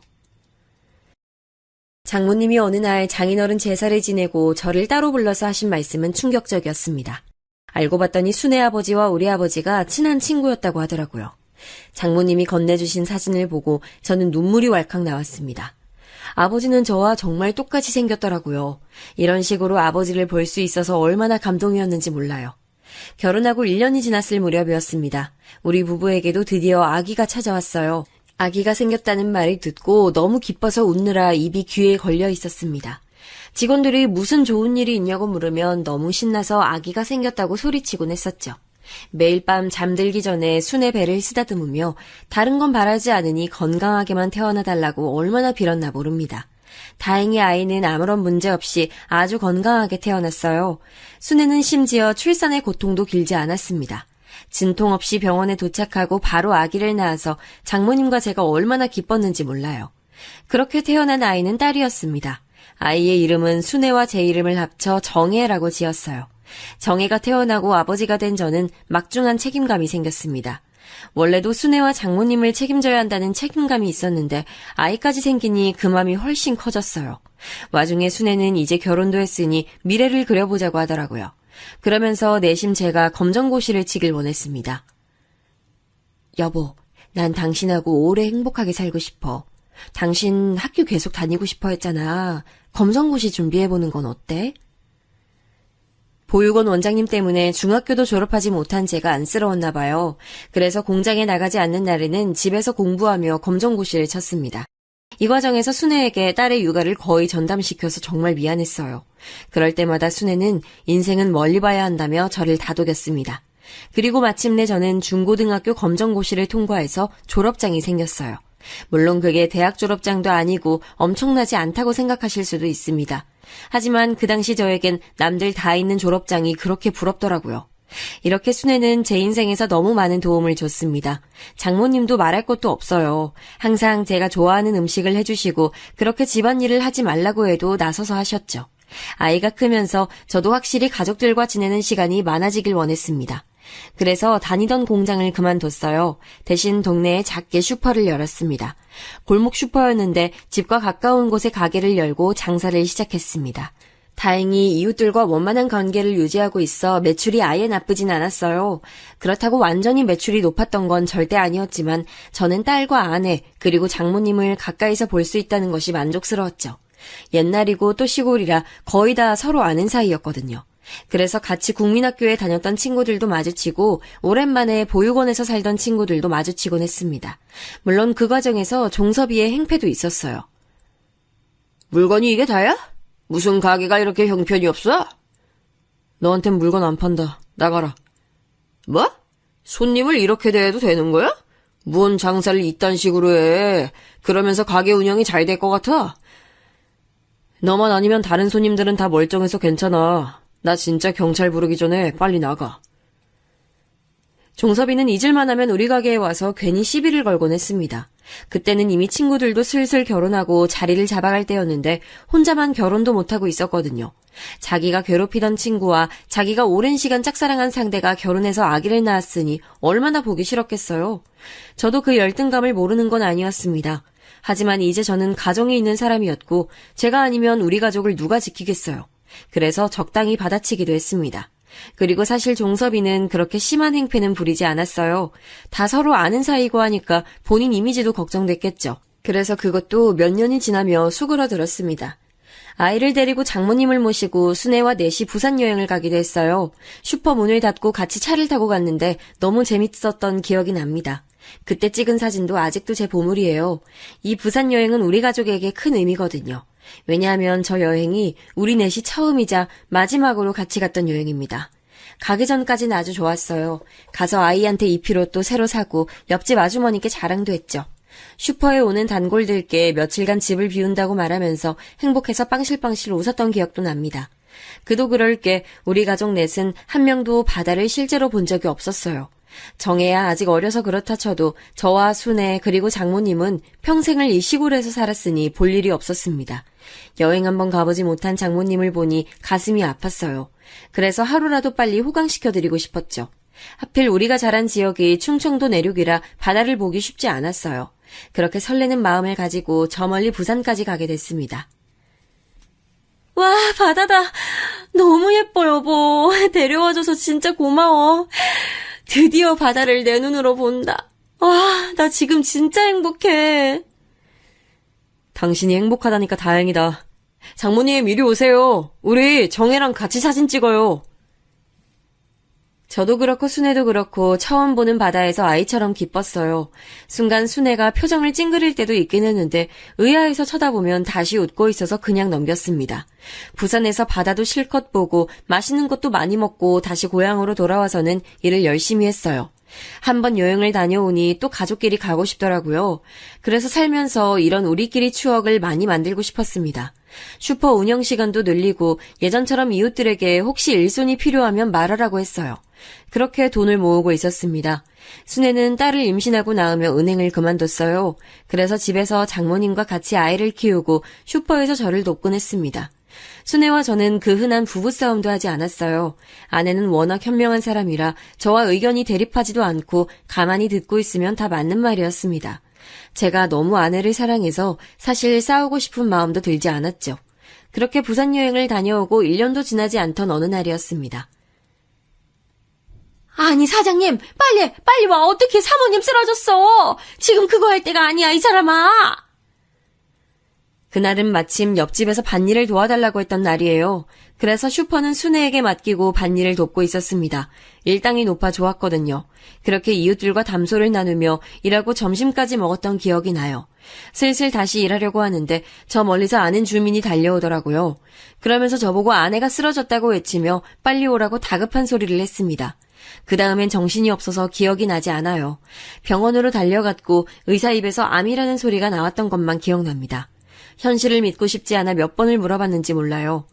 의사는 이미 말기고 살 날이 얼마 남지 않았다고 했습니다. 선생님 제발요. 수술하면 가능성이 있지 않을까요? 돈은 얼마든지 낼게요. 제발요 살려주세요. 이미 암이 전시두로 퍼졌습니다. 이건 수술해도 가망이 없어요. 차라리 집에서 남은 생 편안히 보내시는 게 환자에게도 좋습니다. 아직 나이가 젊은데 안타깝네요. 그때 순애의 나이는 30살이었습니다. 아직 정혜는 학교에 입학하지도 않은 아주 어린 나이였어요. 너무나도 젊은 나이에 말기암이라니 믿기지 않았습니다. 장모님은 순애가 암에 걸려 얼마 남지 않았다는 소리를 듣고 쓰러지셨어요. 아무것도 모르는 어린 딸을 보며 이게 꿈이길 얼마나 바랐는지 모릅니다. 몇 번을 의사를 찾아가고 혼자 책을 보며 저라도 치료법을 찾으려고 했지만 당연히 소용이 없었어요. 의사 말대로 순애를 집으로 데려와서 남은 생을 같이 보냈습니다. 슈퍼 운영 시간을 줄이고 병간호에 최선을 다했어요.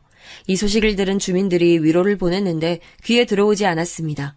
그동안 종종 표정이 안 좋을 때가 있었는데 왜 그때는 몰랐을까 후회가 됐어요. 그렇게 순애는 집에서 암투병하다 하늘로 갔습니다. 아내가 죽었다는 사실을 받아들이기까지는 꽤 오랜 시간이 걸렸어요. 현실이 믿기지 않아 술로 도피하기도 했습니다. 믿고 싶지 않아서 스스로 순애가 살아있다고 생각했죠. 저만 그랬던 게 아니고 장모님도 그건 마찬가지였습니다. 장모님은 하나뿐인 딸이 먼저 하늘로 갔다는 것을 인정하지 않으셨어요. 오로지 딸 정혜만 하염없이 엄마를 찾을 뿐이었습니다. 와중에 종섭이가 슈퍼로 찾아왔던 적이 있어요. 미안하다. 순애가 그렇게 갈 줄 알았으면 내가 안 그러는 건데 정말 미안하다. 와서 미안하다고 사과하는 종섭이를 보며 저는 아무 말도 할 수 없었어요. 저 말에 대답한다고 죽은 아내가 돌아오는 것도 아니잖아요. 허망하게 종섭이가 사과하든 뭐라든 멍하니 있었습니다. 당연히 슈퍼 운영도 제대로 되지 않았어요. 유통기한이 지난 제품도 쌓여 있었고 창고 정리는 제대로 되지 않아 벌레들이 다니기 시작했습니다. 슈퍼는 항상 제품 재고 정리를 해야 하는데 쉽지 않았죠. 딸아이 얼굴이 유독 아내와 똑같이 생겨서 볼 때마다 눈물이 났습니다. 장모님은 정신을 차리지 못하고 한동안 바닥에 누워 계시기만 했죠. 저도 이러면 안 되지만 사는 이유를 모르겠더라고요. 순간 아내를 따라 나도 하늘로 갈까 생각도 했을 정도로요. 꿈에도 많이 나와서 보고 싶은 마음은 시간이 지날수록 커졌습니다. 아주 어릴 때부터 함께했던 제 인생의 동반자였어요. 그래서 동네에서 더 있기가 힘들어졌습니다. 힘을 내려고 노력해도 어딜 가도 저를 안쓰럽게 여겼어요. 바람을 쐬려고 나와도 다 아는 사람들이었습니다. 그리고 새벽에 몰래 나와도 순애와 어릴 때부터 드나들었던 곳들이라 추억이 너무 많아 견디기 힘들었어요. 나중엔 길거리에 나가는 것도 힘들어졌습니다. 그래서 저는 새 출발을 하자고 결심했어요. 그대로 고향에서 계속 슈퍼를 하며 살면 제가 버틸 수가 없겠더라고요. 사람들의 동정이 가득한 시선도 견디기 힘들었습니다.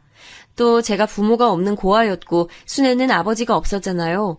그런데 우리 딸까지 엄마 없이 자란다는 게 고향에서는 더 시선이 좋지 않았습니다. 우리 잘못이 아닌데 지나친 관심이 부담스러웠어요. 그런 정들이 좋아 남아있었던 건데 안 좋은 일들을 겪고 나니 버티기 힘들었죠. 하지만 제가 없으면 장모님을 책임질 사람이 전혀 없었습니다. 사실 그러면 안 되는데 내적으로 갈등을 아주 많이 했습니다. 저를 그렇게 돌봐주신 장모님을 모른 척할 수는 없었어요. 하지만 현실적으로 제가 평생 장모님을 책임질 수 있을까 걱정도 됐습니다. 요양병원에 보낼까 생각을 했던 것도 사실입니다. 그런데 도저히 그럴 수가 없었어요. 그건 제가 도저히 못하겠더라고요. 하늘에 있는 아내에게도 떳떳하지 못할 것 같았습니다. 그렇게 저는 슈퍼를 처분하고 집을 팔아 여윳돈을 만들었습니다. 잘 살아, 응?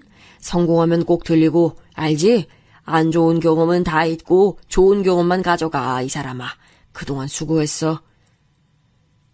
사장님 없으면 이제 동네 일손 부족해서 어떡해요. 그동안 고마웠어요. 나중에 여생 보내러 꼭 오세요. 슈퍼 단골 손님들께 소식을 알리자 다행히 많이 찾아주셨어요. 다들 너무 아쉬워하셔서 제가 미안하더라고요. 순간 울컥하는 마음이 있기도 했지만 마음을 단단히 먹고 아내와의 추억인 슈퍼를 정리했습니다. 우리 가족을 책임지려고 열었던 슈퍼였는데 제 손으로 이렇게 빨리 닫게 될 줄은 전혀 몰랐어요. 그래도 단골 형님께서 해주신 말대로 좋은 기억만 가져가려고 노력했습니다. 그렇게 저는 장모님과 딸을 데리고 무작정 서울로 가게 됐어요. 고아라서 아는 사람은 당연히 없었습니다. 장모님도 아는 사람이 없긴 마찬가지였어요. 서울에 와서는 진짜 고생이란 고생은 다 했습니다. 사는 게 쉽지 않았어요. 공장에 가려고 해도 장모님과 아직 너무 어린 딸을 집에 두고 어떻게 일을 하겠습니까? 급한 대로 모든 일을 했던 것 같아요. 모아두었던 돈이 바닥나기 시작하자 마음이 급해졌거든요. 일단 그때 딸을 유치원에 보내고 장모님을 집에 두고 남는 시간에 무작정 나가서 공사장에서 일했습니다. 새벽에 나가서 신문 배달도 하고 우유 배달도 했습니다. 그냥 돈이 된다면 가리지 않았어요. 정식으로 회사에 가서 사무실에서 일할 수는 없었습니다. 한평생 그래본 적이 없기도 했고 제가 능력도 없었으니까요. 공사장에 가서 일하며 남는 시간은 다 장모님과 딸을 위해 희생했어요. 제 인생을 다 버리며 최선을 다했습니다. 저를 위한 투자는 하나도 하지 않았어요. 오로지 돈을 벌면 장모님과 딸에게 좋은 옷을 사서 입혔죠. 저는 부모 없는 아이의 삶이 어떤지 너무 잘 알고 있었어요. 그래서 우리 딸은 그런 소리를 듣지 않게 얼마나 노력했는지 모릅니다. 엄마 없는 아이들은 티가 난다는 말을 제가 진짜 싫어합니다. 그래서 밤새 열심히 연습해서 딸의 머리도 예쁘게 묶어줬어요. 바쁜 시간을 쪼개서 딸과 대화도 많이 나눴습니다. 그리고 장모님에게도 최선을 다했죠. 다행히 딸은 저의 그런 노력을 아는지 엇나감 없이 잘 자라줬습니다. 어려운 환경에도 아주 명랑하고 공부까지 잘했어요. 쾌활하고 교우 관계도 아주 좋았습니다. 그런 정혜를 보면 저는 자꾸 아내가 생각났어요. 어느 날은 정혜 학교에서 저를 부르더라고요. 갔더니 정혜가 한 남자아이와 싸웠다고 했습니다. 엄마 없는 게 죄가 아니잖아요. 그런데 제가 꼭 참기만 해야 하나요? 저는 제가 잘못했다고 생각하지 않아요. 아빠가 엄마가 없어도 늘 당당하게 행동하라고 했어요. 들어보니 정혜가 엄마가 없다고 놀린 모양이더라고요. 제가 도착했는데 침착하게 말하는 정혜를 보며 저는 아내가 겹쳐 보였습니다. 어릴 때 저를 두둔하던 순애가 앞에 있는 것 같았어요. 이렇게 딸은 전혀 걱정이 없었습니다. 정혜는 아주 잘 자라줬어요. 제가 공부를 못했기 때문에 절대 딸에게 공부로 부담을 주지는 않았습니다. 사실 엇나가지 않고 잘 자라주는 것 자체가 저한텐 고맙더라고요. 그런데 딸은 공부로 이름을 날렸습니다. 특히 고등학교에 진학하기 전에는 중학교 담임선생님이 저를 부르셨어요. 정혜가 공부를 진짜 잘해요. 그래서 명문고등학교에 입학하라고 했는데 계속 싫다고 하네요. 혹시 무슨 일이 있을까요? 본인은 계속 집 바로 앞에 있는 일반 고등학교에 진학한다고 고집이 있어요. 담임 선생님은 성적이 우수한 정혜가 전국적으로 유명한 고등학교에 진학하길 원하셨어요. 그런데 저는 정혜가 왜 그 제안을 거절한 건지 이유를 너무 잘 알았습니다. 바로 현실적으로 경제적인 문제와 또 장모님 때문이었죠. 돈이야 제가 잠을 포기하고 인생을 포기해서 만들면 되는데 제가 돈을 벌러 나가면 장모님은 오로지 정혜가 돌봤거든요. 본인은 그게 걱정이 됐던 거겠죠. 아니야. 물론 할머니랑 아빠가 걱정되는 마음도 있어. 근데 명문고에 가서 적응하지 못할 바엔 그냥 집에서 편하게 다니고 싶어. 아빠가 나한테 미안한 마음을 가질 필요는 전혀 없어. 기어코 자기의 뜻이 그런 거라며 오히려 저를 위로하는 정혜를 보고 얼마나 마음이 아팠는지 모릅니다. 그렇게 정혜는 진짜로 집 바로 앞에 있는 학교에 진학하게 됐어요. 그리고 정혜가 학교에 갔을 때는 제가 장모님을 돌봤고 정혜가 밤에 학교에서 돌아오면 대리운전하러 나갔죠. 나중엔 그것조차 딸에게 너무 미안한 마음이 들더라고요. 어떻게 보면 오로지 제 욕심으로 장모님을 집에서 모시는 거잖아요. 장모님을 돌보고 정혜를 키우느라 여윳돈이 정말 하나도 없었습니다. 그래서 한 푼이라도 아끼려고 사람을 쓰지도 않았어요. 중간에 전세 사기로 돈을 날리기도 했고요. 그렇게 인생을 살다 보니 어느새 제 옆에는 오로지 장모님과 딸만 남았어요. 주변에 아는 사람이라곤 전혀 없었습니다. 직장에 다니는 것도 아니라 인간관계라는 게 전혀 없었죠. 인간은 사회적 동물이라던데 저는 전혀 사회적인 활동을 하지 못하고 있었습니다. 씁쓸한 마음도 있었고 외로운 감정도 당연히 사람이니까 들었어요. 그래도 그럴 때마다 하늘에 먼저 간 아내를 생각했습니다. 너무 외롭고 힘들 때는 같이 여행 갔던 사진을 봤어요. 그런 식으로 견디고 견뎠습니다. 그랬더니 제 인생에도 조금씩 좋은 일이 일어났어요. 딸은 일반고에 진학해서 아주 좋은 성적을 유지했습니다. 해준 것도 없고 남들 다 아는 고액과에도 시켜주지 못했는데 미안하고 고마웠어요. 그리고 무려 서울에 있는 아주 유명한 대학교에 4년 장학생으로 입학했습니다. 뿌듯하고 미안하고 대견한 마음이 들었어요. 그리고 가서도 착실하게 공부해서 좋은 성적으로 졸업해서 바로 대기업에 들어갔습니다. 정혜를 생각하면 제 인생의 보물이라는 생각이 들어요. 제가 현실이 힘들어도 웃게 되는 이유였습니다. 그리고 그 직장에서 지금 사위를 만나 결혼까지 하게 됐어요. 결혼할 때 사실 저는 속으로 걱정을 정말 많이 했습니다. 혹시라도 훌륭한 딸에게 제가 누가 될까 얼마나 걱정했는지 몰라요.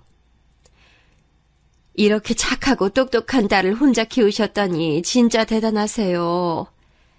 아유, 아닙니다. 우리 딸 잘 부탁드려요. 아내도 있었으면 좋았을 텐데요. 상견례 자리에서 걱정했던 것과 달리 사도는 아주 좋으신 분들이셨어요. 심지어 정혜의 시아버지는 변호사였습니다.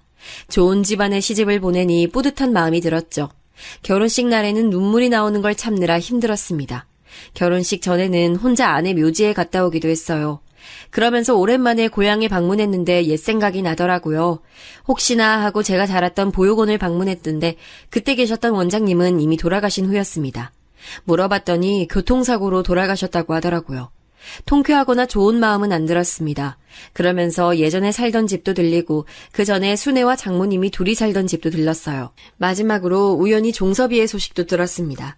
종섭이는 결국 결혼하지 못했다고 하더라고요. 그러면서 혼자 위암에 걸려서 병원 신세를 지고 있다고 하던데 왠지 모를 씁쓸함이 들었습니다. 그렇게 고향 방문을 마치고 시간이 꽤 흐르고 난 뒤 일이 하나 터졌습니다. 장모님은 저를 알아보지 못했어요. 네, 장모님이 치매에 걸리셨어요. 처음엔 그냥 단순히 잘 까먹으시고 순애를 자꾸 찾으셨습니다. 그때는 외로움에 사무친 줄 알았죠. 어렸을 때 장모님이 반찬을 되게 많이 만들어주셨거든요. 그래서 제가 똑같이 맛을 내려고 시장에서 고사리 같은 나물을 사와서 만들었는데 도저히 그 맛이 나지 않았습니다. 혼자 열심히 이것저것 재료를 추가해도 그 맛이 안 났어요. 그런데 치매라는 병이 정신이 오락가락하잖아요. 그걸 그대로 부엌에 놓고 잠들었는데 새벽에 장모님이 반찬을 다 만들어 놓으셨더라고요. 그리고 또 기억을 못하시고 순의 이름을 부르며 그리워하셨죠. 내가 반찬했는데 먹어봐. 아이 맛없어도 한번 들어봐. 자네 요즘 고생 많지? 근데 우리 순애는 어딨나? 우리 순애가 이 반찬 참 좋아하는데. 장모님, 이런 모습이 반복되니 저도 마음이 참 아팠습니다. 그때부터 장모님은 치매가 더 심해졌습니다. 정혜가 결혼하고 나고는 장모님을 돌보는 일은 오로지 제 몫이었어요. 아빠, 요즘은 정부에서 지원도 많이 해주고 사설업체도 많아. 내가 돈 보냈으니까 혼자 고생하지 말고 사람 써. 아빠도 이제 예전 같은 몸 아니잖아. 정혜는 실제로 결혼하고 제게 다달이 돈을 보내줬습니다. 그런데 저는 그 돈을 절대 쓰지 않고 그대로 모아뒀어요. 장모님을 남의 손에 맡기기도 싫었습니다. 헛소리하고 저를 알아보지 못해도 끝까지 책임지고 싶었어요. 그러면서 버티고 버텼습니다. 그러다 제 나이 70이 되고 장모님을 혼자 힘들게 40년을 모신 어느 날 장모님은 아내의 곁으로 가게 됐어요. 그날 아침은 이상하게 장모님이 멀쩡해 보여 놀랐던 기억이 납니다. 평소엔 기력이 없으셔서 누워 계셨는데 그날은 앉아 계셨어요. 그리고 저를 보고 눈을 떼지 않으셨어요. 많이 늙으셔서 제대로 거동이 불편하셨는데 기적이었죠. 장모님 왜요? 뭐 하시고 싶은 말 있으신가? 그래도 이렇게 앉으니까 얼마나 좋아요. 제가 그 말을 하자 장모님은 고개를 끄덕이셨어요. 그리고 입모양으로 말씀하셨는데 고맙다는 말이었어요. 40년을 돌봤으니 입모양만 봐도 무슨 말인지 바로 알았죠.